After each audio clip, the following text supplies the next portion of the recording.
یہ وہی رستہ ہے جس کی آپ زیارت کر رہے ہیں۔ انہی رستے میں میرے اور آپ کے آقا صلی اللہ علیہ وسلم کی مکرمہ سے نکل کر آپ صلی اللہ علیہ وسلم غار ثور کی طرف چلے۔ مدینہ منورہ تو شمال کی طرف پڑتا ہے، جنوب میں یمن تھا اور غار ثور بھی اپنی چادر کے ٹکڑے کیے اور غار کے سوراخ بند کیے۔ میں نے عرض کیا، یا رسول اللہ صلی اللہ علیہ وسلم، محمد صلی اللہ علیہ وسلم رحمت للعالمین ہے، صبر و شکر کے ساتھ ہر کانٹے کو مسکرا کر برداشت کرتے جاتے ہیں۔ کچھ ناظرین محترم، سفر ہجرت کی دوسری ایمان افروز قسط میں خوش آمدید۔ پچھلی قسط میں ہم نے دیکھا کہ کس طرح نبی رحمت صلی اللہ علیہ وسلم مکہ معظمہ سے خاموشی کے ساتھ نکلے اور حضرت علی کو اپنے بستر مبارک پر سلایا۔ آج ہم چلیں گے ہجرت کے سب سے پرخطر راستے پر، جہاں قدم قدم پر موت تاک رہی تھی۔ یہ سفر مکہ سے 3 میل جنوب میں واقع غار ثور کی جانب تھا۔ نبی کریم صلی اللہ علیہ وسلم نے دار ارقم کے راستے سے نہیں بلکہ پہاڑوں کے درمیان سے اپنی پرانی غیر محروب پگڈنڈی اختیار کی۔ حضرت ابوبکر صدیق رضی اللہ عنہ راستے میں مسلسل خوف میں تھے کہ کہیں دشمنوں کو پتہ نہ چل جائے، مگر اللہ نے اپنے محبوب کے چاروں طرف حفاظت کی، ایک ایسی دیوار کڑی کر دی جو کسی آنکھ کو نظر نہ آئی۔ کبھی آگے بھاگتے، کبھی پیچھے پلٹے، کبھی دائیں جانب توڑے تو کبھی بائیں جانب۔ نبی صلی اللہ علیہ وسلم نے مسکرا کر فرمایا، ابوبکر ایسا کیوں کر رہے ہو؟ عرض کیا، یا رسول اللہ، اگر عقب سے دشمن آئے تو پہلے میں آ جاؤں، اگر آگے سے آئے تو آپ کی ڈال بن جاؤں۔ یہ الفاظ بولتے وقت ابوبکر کی آنکھوں سے بے اختیار اشکوں کی بارش جاری تھی۔ اور یہ وہی رستہ ہے جس کی آپ زیارت کر رہے ہیں۔ انہی رستے میں میرے اور آپ کے آقا صلی اللہ علیہ وسلم کے قدم پڑے ہیں۔ غزوہ ٹیلا سے آپ صلی اللہ علیہ وسلم نے مکہ مکرمہ کو الوداع کب کہا؟ متعدد سیرت نگاروں نے لکھا ہے کہ آپ صلی اللہ علیہ وسلم نے اپنے گھر سے نکل کر غزوہ ٹیلا پر مکہ مکرمہ کو الوداع کہا اور پھر حضرت ابوبکر صدیق رضی اللہ عنہ کے گھر تشریف لے گئے۔ وہاں سے غار ثور کو روانہ ہوئے۔ جغرافیائی اعتبار سے اس کی تائید ہوتی ہے۔ عبداللہ القاضی نے اپنے ایک کتاب میں اس کو اختیار کیا ہے، لیکن انہوں نے آگے چل کر پھر لکھا کہ آپ صلی اللہ علیہ وسلم اور آپ کے ساتھی حضرت ابوبکر صدیق رضی اللہ عنہ نے منزل ابی بکر چھوڑنے اور مکہ سے نکلنے کے بعد غار کی طرف جاتے ہوئے مکہ مکرمہ کو الوداع کرتے ہوئے کہا تھا۔ کچھ اہل سیر اس الوداع کو حضرت ابوبکر صدیق رضی اللہ عنہ کے گھر سے نکلنے کے بعد بتاتے ہیں کہ جب آپ صلی اللہ علیہ وسلم مکہ مکرمہ سے نکلے تو الوداعی کلمات ارشاد فرمائے، کیونکہ روایات میں یہ الفاظ ہے کہ مکہ مکرمہ سے نکلے تو یہ کلمات ارشاد فرمائے۔ کچھ روایات میں ہے کہ فتح مکہ کے موقع پر آپ صلی اللہ علیہ وسلم نے ہجون سے مکہ مکرمہ کو الوداعی کلمات ارشاد فرمائے تھے۔ امام حلبی رحمۃ اللہ علیہ سیرہ حلبیہ میں غار ثور سے نکلنے کے بعد الوداعی کلمات کا ذکر بھی کرتے ہیں۔ ہو سکتا ہے کہ کئی بار اور کئی مواقع پر مکہ مکرمہ کو اس جیسے الفاظ کے ساتھ الوداعی کہا ہو، واللہ تعالی عالم۔ متعدد مفسرین نے لکھا کہ جب آپ صلی اللہ علیہ وسلم نے مکہ مکرمہ کو الوداع کیا تو رنجیدہ و افسردہ تھے۔ اللہ تعالی نے تسلی اور غم دور کرنے کے لیے سورہ محمد کی آیت نازل فرمائی، اے نبی، بہت سی بستیاں ایسی تھی جو قوت و زور میں آپ کی اس بستی سے زیادہ تھی، جس کے رہنے والوں نے آپ کو گھر سے بے گھر کر دیا۔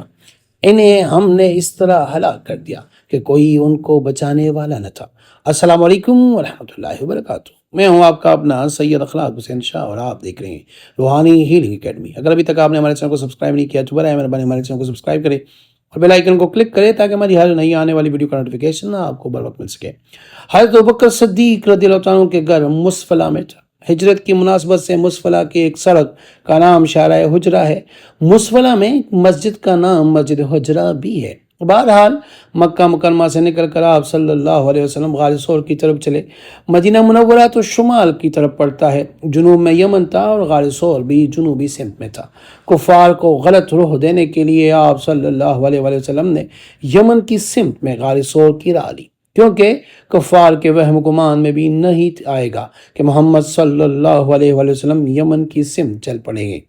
وہ مدینہ منورہ والی سمت یعنی شمال میں تلاش کرتے پھریں گے۔ دیکھیے نقشہ، میں اس کی تفصیل نقشہ میں سبز رنگ کے خط سے ہجرت کا راستہ دکھایا گیا ہے۔ سرخ خط قافلوں کی نشاندہی اور نیلا خط آج کل کے خط سریح یعنی مین روڈ کی نشاندہی ہے۔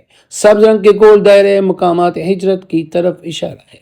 یہ نقشہ عبداللہ القادی کے ایک آرٹیکل سے لیا گیا ہے۔ غار ثور تک پہنچنے کے لیے سنگلا چٹانیں، تیز دار پتھر، جھاڑیاں اور کانٹے دار درخت راستہ روکتے ہیں۔ نبی پاک صلی اللہ علیہ وسلم کے پاؤں زخمی ہو جاتے ہیں۔ ابوبکر صدیق رضی اللہ عنہ بار بار عرض کرتے ہیں، یا رسول اللہ آئیے میں آپ کو اٹھا کر چلوں، لیکن نبی رحمت صلی اللہ علیہ وسلم رحمت للعالمین ہے، صبر و شکر کے ساتھ ہر کانٹے کو مسکرا کر برداشت کرتے جاتے ہیں۔ کچھ جگہوں پر ارد گرد انسانی آوازیں سنائی دیتی ہے۔ ابوبکر رضی اللہ عنہ ڈر جاتے ہیں کہ کہیں مشرکین کا کوئی گروہ نہ ہو۔ نبی صلی اللہ علیہ وسلم فرماتے ہیں، غم نہ کرو، اللہ ہمارے ساتھ ہے۔ اسی وعدے پر پورا سفر ٹکا ہوا ہے۔ اللہ کی مدد آسمانوں سے ان کے ساتھ ساتھ چل رہی ہے۔ راستے میں ایک چرواہے ابن فہیرہ سے سامنا ہوا جو حضرت ابوبکر صدیق رضی اللہ عنہ کے غلام تھے۔ انہوں نے دودھ پیش کیا۔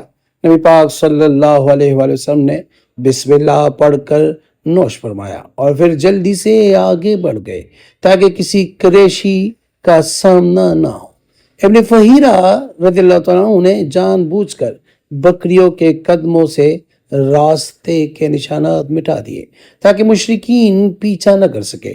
نبی رحمت صلی اللہ علیہ وسلم اور حضرت ابوبکر صدیق رضی اللہ عنہ نے غار ثور کا سیدھا راستہ اختیار نہ کیا، بلکہ ایسے راستے اختیار کیا جو یوں لگتا تھا جیسے مکہ کی طرف واپس جا رہے ہیں۔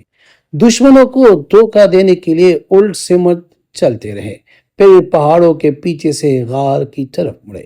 غار کے اندر جانے سے پہلے ابوبکر صدیق رضی اللہ عنہ نے عرض کی، یا رسول اللہ صلی اللہ علیہ وسلم آپ ٹھہر جائیں، میں پہلے دیکھتا ہوں کہیں کوئی زہریلا جانور نہ ہو۔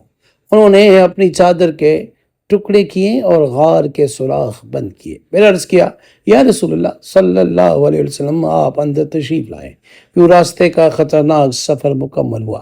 یہ تھا وہ ایمان، وہ سچائی، وہ اعتماد جس نے ہجرت نبوی صلی اللہ علیہ وسلم کے راستے کو ایمان افروز داستان بنا دیا۔ ناظرین کرام، اگلی قسط میں ہم آپ کو غار ثور کے 3 دن اور وہاں پیش آنے والے معجزات دکھائیں گے۔ ہمارے ساتھ رہیے گا سفر ہجرت کے اگلے روح پرور مرحلے میں۔ اللہ نگہبان۔ میری دعا ہے اللہ پاک ہم سب کو بار بار حرمین شریفین کی بادب حاضری نصیب فرمائے، اور جو بھی اس ویڈیو کو دیکھے اللہ پاک ان کے دل کی تمام جائز مرادیں پوری فرمائے، اور اللہ پاک ان کو ہر قسم کی بیماریوں، پریشانیوں سے اور مصیبتوں سے محفوظ رکھے۔ آمین۔ جزاک اللہ۔